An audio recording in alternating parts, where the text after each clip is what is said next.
અને આવા સ્વાર્થના સંઘર્ષવાળા લોકો જે હતા ને એ છોડીને પટ્ટા પહેરીને ગયા ભાજપમાં, અને અત્યારે એકાદું ટ્વીટ કરે ને એની નીચે સંદેશો વાંચ્યો, લોકોને દિલમાંથી એ ઉતરી ગયા. પણ જેમને કશું જ લેવું નથી પણ વિચારધારાને વળગી રહેવું છે, સ્વાર્થનો સંઘર્ષ નહીં પરમાર્થ માટે પુરુષાર્થ કરવો છે, મારા ગુજરાતમાં આવા કોંગ્રેસ પરિવારના સભ્યો છે અને સલામ કરું છું. બેઠા છે મારી સામે અસલમભાઈ બેઠા છે, બીજા મિત્રો ઘણા છે. વિના કારણે કદાચ જેલમાં નાખ્યા તો જેલમાં ગયા, ગમે તેવી ફરિયાદો થઈ તો લડી લીધું એની સામે. હમણાં આવ્યું છે ને પુષ્પા 2, ઝુકેગા નહીં. આ મારા કોંગ્રેસ પરિવારના કાર્યકરો મિત્રો અને અમારી ફૌજ છે એને નમન કરું. આ આપણી તાકાત છે. આઝાદી વખતે લડ્યા ત્યારે પણ કોઈ સત્તાની ખુરશી લેવાનો સંઘર્ષ નહોતો. જાન જાય તો જાય પણ આઝાદી આય. આ કોંગ્રેસની વિચારધારા હતી. અને બીજા તો સ્વાતંત્ર્ય સેનાનીની સામેના સાક્ષી થઈ જતા હતા, અંગ્રેજોના પીઠું થતા હતા. એ આ ભાજપની વિચારધારાવાળા લોકો હતા, એ પણ ત્યારે હતા. સુરતની એક રોનક, એવું કહેવાય કે કાશીનું મરણ અને સુરતનું આ સુરત છે. શિવાજી મહારાજને જરૂર પડતી હતી ત્યારે આવીને પૈસા લઈ જતા હતા, પણ આ સુરતીઓમાં તાકાત હતી, થોડાક મહિનામાં જ પાછા માલામાલ થઈ જતા હતા. આ સુરત છે. આજે આ સુરતની પરિસ્થિતિ અત્યંત ખરાબ થઈ તો કોના પાપે થઈ એ વિચારવાનો સમય આવ્યો છે. સુરતના લોકોની વચ્ચે જઈને આપ પૂછજો તો ખરા. એક ગરીબના ઘરમાંથી આવેલો વ્યક્તિ અહીંયા હીરા ઘસે, એમ્બ્રોઇડરીનું કામ કરે, નાનો મોટો ધંધો કરે, બહારથી આવેલો પણ કમાતો અને ઓરિજિનલ સુરતી પણ અહીંયા કમાતો હતો. અને આ એ સુરતની રોનકમાંથી આજે સુરતમાં આત્મહત્યા લોકોએ કરવી પડે કારણ કે રોજગારી નથી. આના માટે જવાબદાર કોણ? આપણા પ્રભારી આદરણીય મુકુલ વાસનિકજી આપણી વચ્ચે બેઠા છે, સિનિયર મોસ્ટ જનરલ સેક્રેટરી એઆઈસીસીના આપણી વચ્ચે આવ્યા છે.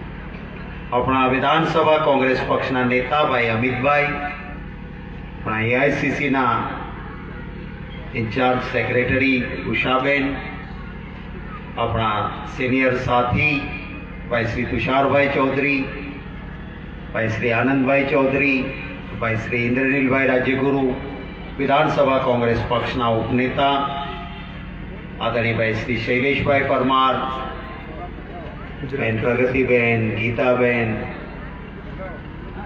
આપના સૌના વચ્ચે આપણને મળવાનું કામ ગોઠવી આપ્યું. આપના બંને કાર્યકારી અધ્યક્ષ અને જિલ્લા કોંગ્રેસ સમિતિના પ્રમુખ ભાઈ ધનસુખભાઈ રાજપૂત અને એમની ટીમના મિત્રો. મને ધનસુખભાઈએ કહ્યું કે અમે સુરતવાળા બધા સામે બેસીએ, ખાલી મહેમાન જ સ્ટેજ ઉપર બેસે, હું સામે બેસું. મેં કહ્યું કે પ્રોટોકોલની દ્રષ્ટિએ કાર્યકારી પ્રમુખોને પ્રમુખ તો જોઈએ એવું. આપણા યુવક કોંગ્રેસ NSUI ના બંને પ્રમુખશ્રીઓ હું જોઉં છું સામે. સિનિયર આગેવાનો પ્રથમ હરોળમાં બેઠા છે, સ્ટેજનો મોહ છોડીને બેઠા છે. એમને સલામ કરું છું કે આ કોંગ્રેસનો પ્રેમ નથી. ખુરશી માટેની લડાઈ કરનારા તો ઘણા મળે, પણ પરિવારની જેમ સાથે મળીને પાર્ટીને ઊભી કરનારા લોકોની જરૂર છે. ઘરમાં 5 ભાઈઓ હોય ને, પાંચેયનો ટોન એક સરખો હોય, એકાદો બહુ વિનમ્ર ને ઢીલો છે એમ કહેતા હોઈએ આપણે, અને એકાદો તેજ તર્રાર હોય, થોડુંક આડું પડ્યું નથી કે એ ઝઘડો કર્યો નથી એવો હોય. પણ ખાનદાન પરિવાર એ હોય કે 5 ભાઈઓ પરિવારની કોઈ વાત આવે તો ભેગા થઈને મુઠ્ઠી બનીને પરિવાર માટે ઊભા રહે. હું આજે આપ સૌને વિનંતી કરવામાં આવ્યો છું કે સુરતમાં આગેવાનો અને કાર્યકરો ખૂબ છે, મજબૂત છે, જનતાના હૃદયવાળા છે. પણ ક્યાંક આપણને અંદરો અંદર કોઈ આમ તેમ કરતું હોય ને તો જતું કરજો અને મુઠ્ઠી બનીને પરિવાર માટે ઊભા રહેવાનો આ સમય છે, એમાં ઊભા રહેજો એવી વિનંતી કરવા આવી છું. જે પરિસ્થિતિ પેદા થઈ દેશમાં, અંગ્રેજો આવ્યા ત્યારે એમના માનીતા લોકો માલામાલ થતા હતા અને હમણાં આવેલો એક આધારભૂત આંકડો કહે છે કે એ વખતે અંગ્રેજોના શાસનમાં મૂડીપતિઓ મુઠ્ઠીભર હતા અને મૂડીપતિ અને ગરીબ મધ્યમ વર્ગ વચ્ચે બહુ મોટી ખાઈ હતી. આ 10 વર્ષના ભારતીય જનતા પાર્ટીના કેન્દ્રમાં શાસન પછી અંગ્રેજોના વખતમાં જે મુઠ્ઠીભર માલામાલ અને ગરીબ અને મધ્યમ વર્ગ વચ્ચે અંતર હતું, એના કરતા પણ વધારે અંતર આ ભાજપના શાસનમાં પેદા થયું છે. એ વાત લોકોની વચ્ચે કરવી પડશે. મુઠ્ઠીભર માલામાલ થાય એનો વિકાસ નથી. નહીતર તો આ આખી નગરી કોની સોનાની હતી? આખી નગરી કોની સોનાની હતી? જોરથી જરા, આખી નગરી કોની સોનાની હતી? તો રાવણ વિકાસ પુરુષ કહેવાય. એની આખી નગરી જ સોનાની. અને તો ભગવાનનો અવતાર ભગવાન શ્રી રામ એ રાવણનો વધ કરે ખરા? એમ છતાં ભગવાન શ્રી રામે રાવણનો વધ એટલા માટે કર્યો કારણ કે દૂરથી જુઓ તો આખી લંકા સોનાની લાગતી હતી, પણ એ મોટા મોટા સોનાના મહેલ રાવણના માનીતા જે અદાણી જેવા હતા ને એના જ હતા. દૂરથી નગરી સોનાની લાગે પણ એ મુઠ્ઠી પર રાવણના માનીતાના મહેલ સોનાના હતા. અને સત્ય બોલનારો એનો સગો ભાઈ હોય તો એનું પણ લંકામાં સ્થાન નહોતું, એટલે રામે રાવણનો વધ કર્યો હતો. આજે એવી જ પરિસ્થિતિ છે કે અદાણી જેવા મોદીના માનીતાના મહેલ સોનાના છે અને સત્ય બોલનારો કોઈ મારો કોંગ્રેસનો કાર્યકર હોય, કોઈ પત્રકાર હોય, કોઈ NGO હોય, કોઈ અધિકારી હોય, કોઈ ખેડૂત હોય, પશુપાલક હોય કે હીરા ઘસનારો કારીગર હોય, એ સત્ય બોલે તો જેમ રાવણની નગરીમાં સગાભાઈનું સ્થાન નહોતું, એમ અહીંયા રાષ્ટ્રદ્રોહી કરીને એને જેલમાં નાખવાનું કામ ચાલે છે. આ પરિસ્થિતિ આને ઓળખવી પડશે. આ પરિસ્થિતિ હીરા ઉદ્યોગ પર મોટો ખતરો આવશે એવું મેં અગાઉથી સંસદમાં કહ્યું, કારણ કે સિન્થેટિક ડાયમંડની જે રીતે ચાઇનાનો પગ પેસારો થતો હતો ત્યારે મેં કહ્યું હતું કે આપણા સુરતની ઇજ્જત આબરૂ એ ઓરિજિનલ ડાયમંડની છે. આને બચાવો.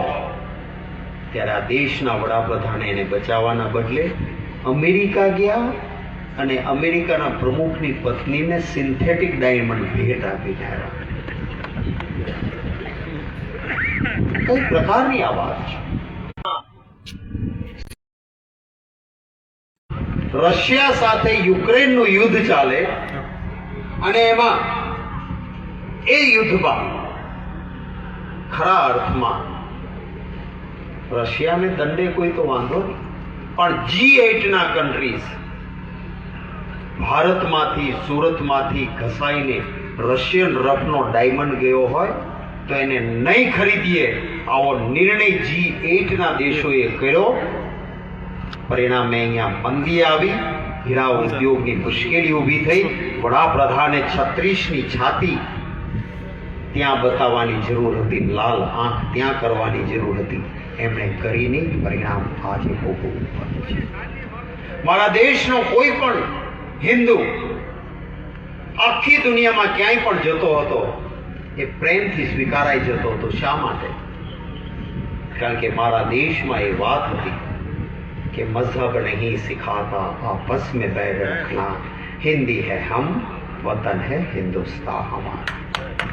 આપણા ધર્મમાં, સનાતન ધર્મમાં, હિન્દુ ધર્મમાં એ વાત કે કોઈ પણ આત્મા છે એ અમર છે અને એને દરેક યોનિમાં જન્મ લેવો પડે.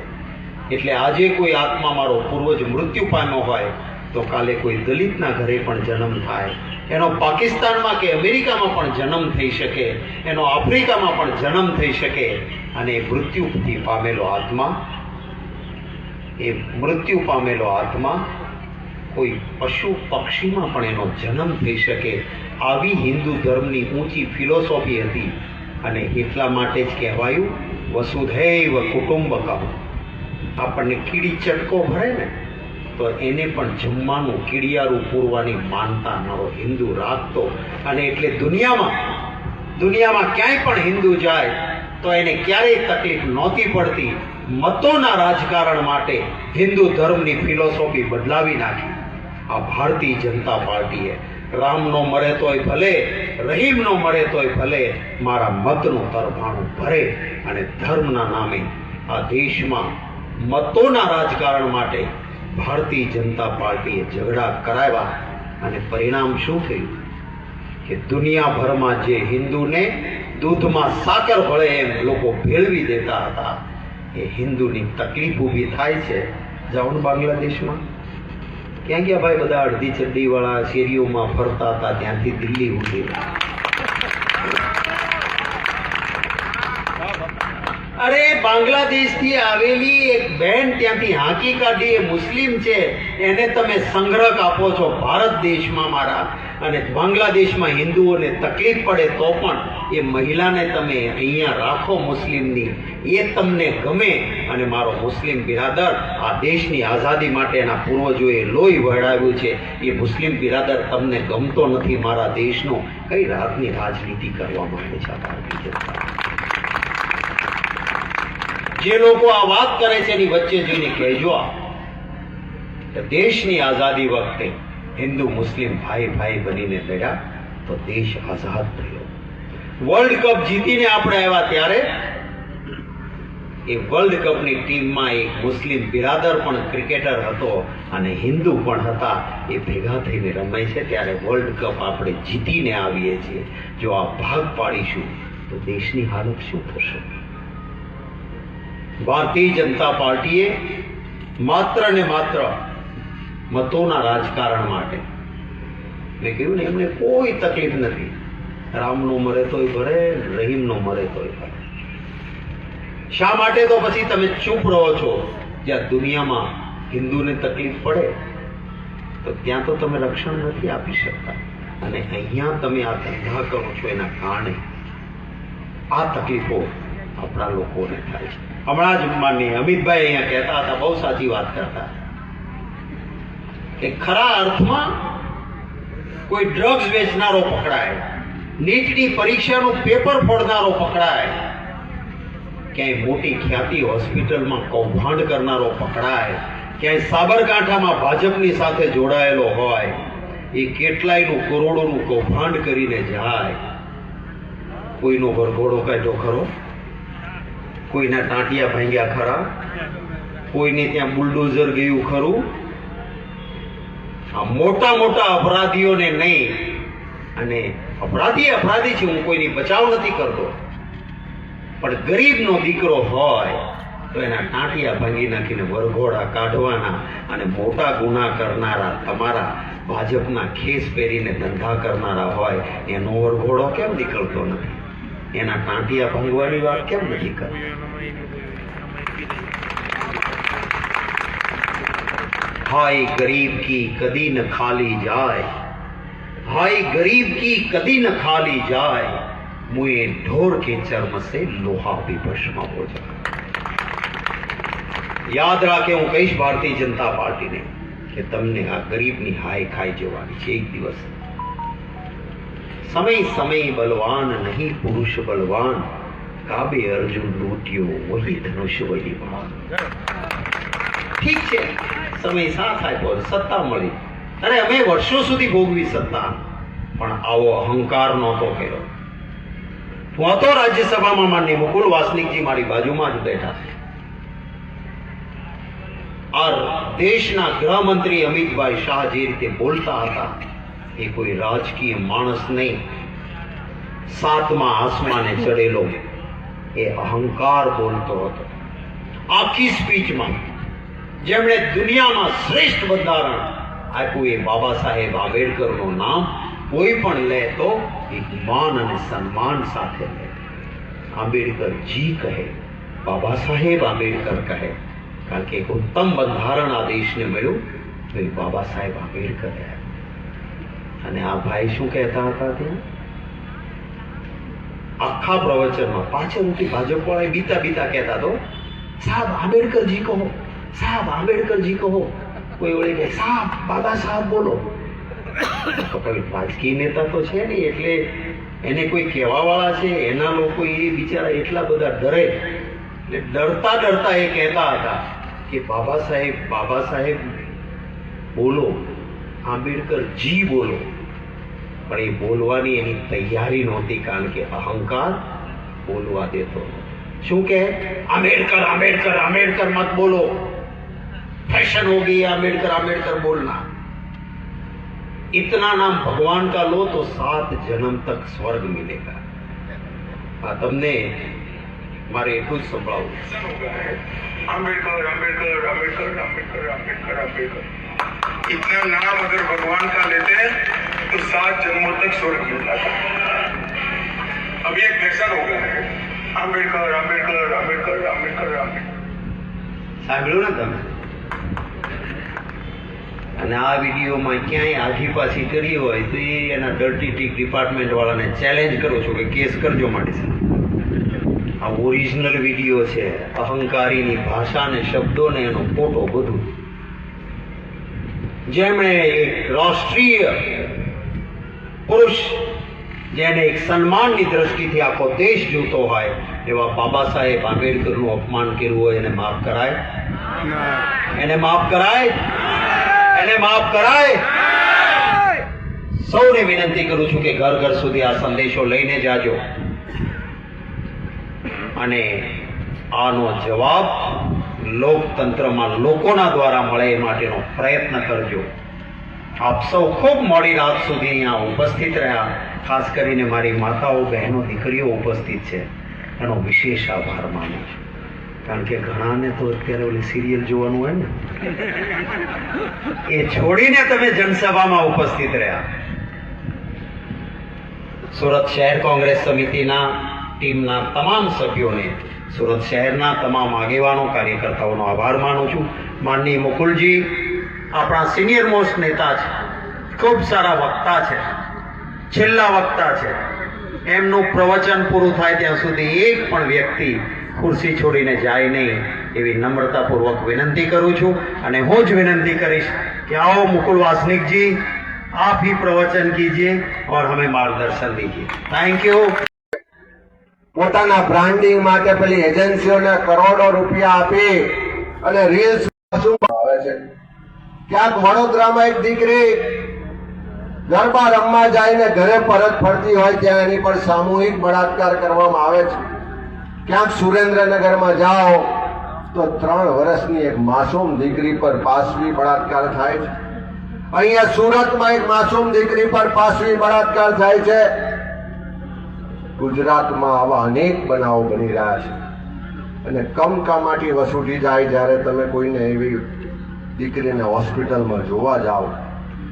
હમણાં 2 દિવસ પહેલા હું ને શક્તિસિંહભાઈ જે ઝઘડિયામાં એક 5 વર્ષની માસૂમ દીકરી પર જે પાશવી કૃત્ય થયું, જે અમાનુષ અત્યાચાર ગુજારવામાં આવ્યો, એને જોવા માટે જ્યારે હોસ્પિટલમાં ગયા, આપણાથી જોઈ ના શકાય. એના પરિવાર, એની માતા એ જે વર્ણન કરે સાંભળી ના શકાય એવી સ્થિતિ હતી.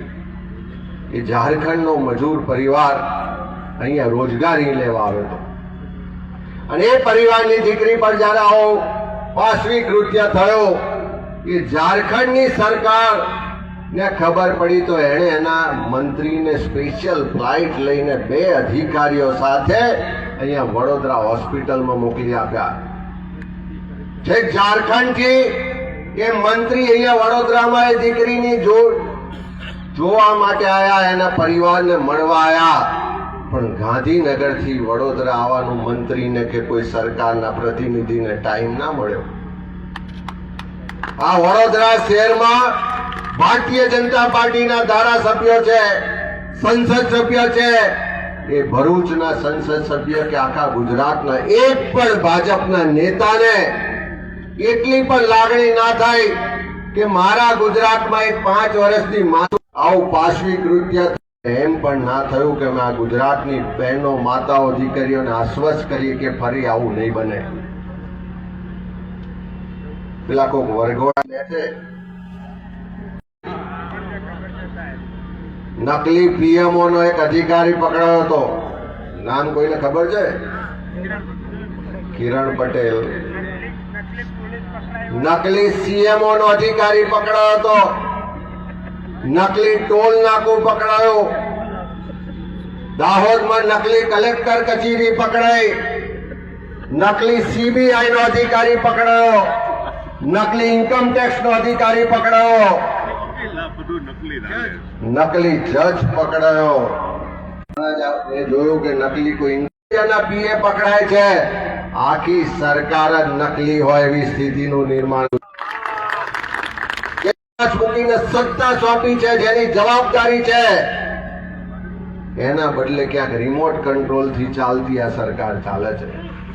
અને એટલા જ માટે વરઘોડા કાઢવા હોય તો નકલી વાળાના કાઢો, વરઘોડા કાઢવા હોય તો પેલા ખ્યાતિ હોસ્પિટલ વાળા જે પ્રજાના ટેક્સના પૈસા આરોગ્ય સેવાના નામે લૂંટી રહ્યા છે એવાના વરઘોડા પણ કાઢો.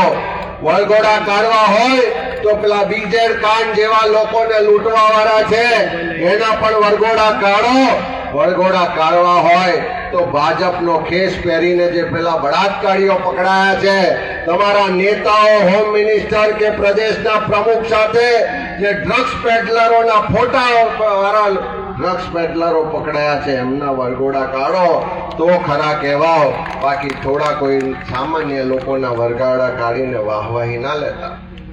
આ બધી જ વાતો એટલા માટે કરવી પડશે કે આ લડાઈ કોઈ એક ચૂંટણી જીતવાની નથી. એક તરફ આ લડાઈ સંવિધાન બચાવવાની છે, એક તરફ આ લડાઈ બાબા સાહેબ આંબેડકરનું અપમાન કરવા વાળા લોકોને જવાબ આપવાની લડાઈ છે. એક તરફની બેન દીકરીઓના સન્માન, ટેક્સટાઇલ ઉદ્યોગના જે બેકાર કારીગરો છે જે આત્મહત્યા કરવા માટે લોકોના હક જે ભારતીય જનતા પાર્ટીના અહીંયા 2000 કરતા વધારે લોકો બેઠા છે. હું તમને બધાને પૂછું, પાર્ટી જવાબદારી સોંપે. હું માનું છું કે વધારે નહીં ધનસુખભાઈ, બધાને 5-5 ઘર આપજો કે આવતા 1 મહિનામાં જયારે ચૂંટણી ડિક્લેર થાય એમાં 1 દિવસ ટાઈમ કાઢજો. 5 ઘરમાં જઈ અને આ સુરત શહેરના પેલા ભૂ માફિયાઓ હોય, મેડિકલ માફિયાઓ હોય કે બુટલેગરોનો ત્રાસ છે, જે ભ્રષ્ટાચાર થઈ રહ્યો છે, લોકોને અન્યાય થઈ રહ્યો છે, એ બધી જ વાત લઈને 5 ઘરમાં જજો. અને શૈલેષભાઈએ કીધું એમ ફરી આપણે મળીશું તો આ સ્ટેજ પર આ વોર્ડનો કોર્પોરેટર 100% કોંગ્રેસનો બેઠો હશે, એમાં કોઈ શંકા નથી. અને આ લડાઈની નવા વર્ષમાં શરૂઆત છે. મારી આપને એક જ વિનંતી છે કે આપણા નેતા રાહુલ ગાંધી દેશના લોકોના અધિકાર માટે જ્યાં પણ અન્યાય કે અત્યાચાર થાય એની વિરુદ્ધમાં આખા દેશમાં નફરત છોડો ભારત જોડોનો નારો લઈ અને કન્યાકુમારી થી કાશ્મીર સુધી 4000 કિલોમીટરની પદયાત્રા કરી શકે. વોડે વોડે દર મહિના કોર્પોરેશનની ચૂંટણીને 12 મહિના બાકી છે. નક્કી કરો કે મહિનાનો 1 દિવસ એક વોર્ડમાં 4 કિલોમીટરની પદયાત્રા અમે કોંગ્રેસના કાર્યકરો કરીશું. પત્રિકાઓ લઈને ઘેર ઘેર, દુકાને દુકાને, બજારમાં ફરીશું. તો 1 વર્ષ પછી જયારે કોર્પોરેશનની ચૂંટણી આવશે ત્યારે આજ સુરત શહેરની જનતા ફરી કોંગ્રેસને આશીર્વાદ આપશે અને સુરતનું પરિણામ આખા ગુજરાતનું પરિણામ બદલશે અને આખા ગુજરાતનું પરિણામ આખા દેશનું પરિણામ બદલશે. ત્યારે આપણે સૌ તમને એકલાને જવાનું નથી કહેતા. જ્યારે જ્યારે ધનસુખભાઈ કાર્યક્રમ રાખો યાદ કરજો અમિત ચાવડાથી લઈને મંચ પર બેઠેલા અને આખા ગુજરાતના બધા જ જેટલા નેતાઓ છે તમારી સાથે રવિવાર પગપાળા એક ઘેર જવા માટે તૈયાર છે. ત્યારે આવો આ સ્નેહ મિલનથી શરૂઆત કરીએ અને ગુજરાતમાં પરિવર્તનની શરૂઆત આ 18 નંબરના વોર્ડથી થાય એ જ શુભેચ્છા સાથે બધાને ખૂબ ખૂબ અભિનંદન. જય હિન્દ. मैं कोई और समय जाया करूं. बहुत अच्छी बातें यहां पर कही गई. सिर्फ मैं उनके विचारों के साथ अपने आप को जोड़ने के लिए यहां पर खड़ा हूं. शक्ति भाई ने शुरू में ही वो छोटी सी बच्ची जिसकी इज्जत लूटी गई और जिसका देहांत हुआ, उसको लेकर यहां 2 मिनट का मौन रखने के लिए हमसे कहा. और मुझे याद आया, किसी ने बहुत मार्मिक तरीके से अपनी बात कही थी कि देश में बेटी अगर बेआबरू नाशाद है, दिल पर रखकर हाथ कहिए देश क्या आजाद है.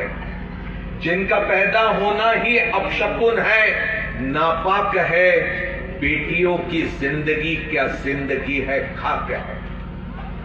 सिर्फ एक बच्ची की इज्जत नहीं लूटी गई, सिर्फ एक बच्चे की मौत नहीं हुई.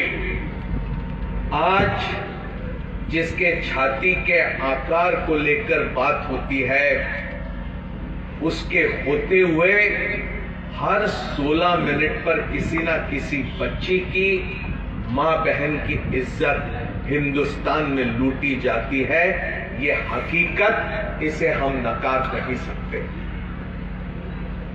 क्या भारत में इसी तरह की स्थिति बने रहेगी? क्या ऐसी ही हमारी माता बहनों की इज्जत लूटी जाएगी? क्या ऐसा ही आजाद भारत, ऐसे ही भारत के ऊपर हम गौरव करेंगे? मैं समझता हूं कि समय आ गया है कि ऐसी बातों को लेकर कुछ चिंता हम करें और आगे का रास्ता कैसा अख्तियार करना है उसको लेकर हम कुछ सोचें. यहां पर बाबा साहब अंबेडकर का अपमान होता है, एक ऐसे व्यक्ति का अपमान जिसने भारत के संविधान को बनाने में सबसे अहम भूमिका निभाई, एक ऐसे व्यक्ति का अपमान कि जिसने भारत की भारतीयता की एक पहचान सारी दुनिया में कराई. मैं समझता हूं कि यहां पर शक्ति सिंह गोहिल जी ने जो टेप यहां पर आपको सुनाया, उसके बाद बहुत कुछ कहने की आवश्यकता नहीं रहती. जिस तरह से ये बात वहां पर हमारे कानों पर पड़ी राज्यसभा के भीतर, तो उसी पल हमने ये फैसला किया कि भारत के होम मिनिस्टर अमित शाह का हम इस्तीफा मांगेंगे. अमित शाह से हम मांग करेंगे कि आप भारत के लोगों से आप माफी मांगो. बस जैसे ही भाषण खत्म हुआ, हमने अपनी मांग उठाना शुरू किया. हम उम्मीद करते थे कि अमित शाह अपनी गलती पहचान लेंगे और भारत के लोगों से माफी मांगेंगे, लेकिन ऐसा नहीं हुआ. हमने दूसरी मांग करी कि अमित शाह अगर इस्तीफा नहीं देते, माफी नहीं मांगते, तो प्रधानमंत्री नरेंद्र मोदी उन्हें अपने मंत्रिमंडल से बर्खास्त करे. मंत्रिमंडल से बर्खास्त, संसद में विपक्ष, और वो वहीं पर नहीं रुके तो एक तरफ प्रदर्शन कर रहे, दूसरी तरफ हमारे नेता राहुल गांधी के ऊपर उन्होंने आरोप लगाए और फिर उसी के साथ साथ राहुल गांधी जी को लेकर एक एफआईआर वहां पार्लियामेंट स्ट्रीट के पुलिस स्टेशन पर जाकर वो वहां पर रजिस्टर करते हैं. मैं समझता हूं कि समय आ गया है ये तमाम चीजों को देखकर आने वाले समय में किस तरह का फैसला हमें करने का, ये बात अब सोचने का समय आया है. सूरत की स्थिति क्या है मुझे बताने की आवश्यकता नहीं. यहाँ का उद्योग, यहाँ का कर्मचारी और यहाँ का कामगार किस तरह की स्थिति का मुकाबला कर रहा है, मुझसे बेहतर आप जानते हैं। गुजरात की आवाम, यहाँ का किसान, यहाँ का नौजवान, यहाँ की माता बहनें और यहाँ के छात्र छात्राएं किस तरह की परिस्थितियों से गुजर रहे, ये मुझे बताने की आवश्यकता नहीं।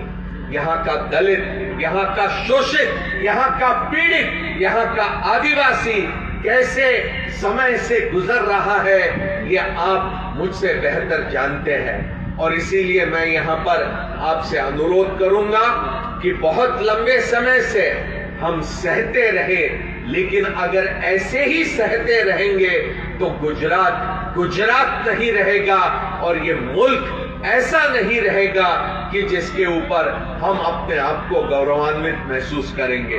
मैं उम्मीद करता हूं आने वाले समय में हम परिवर्तन लाएंगे और एक नया गुजरात बनाने की दिशा में हम फैसले करेंगे।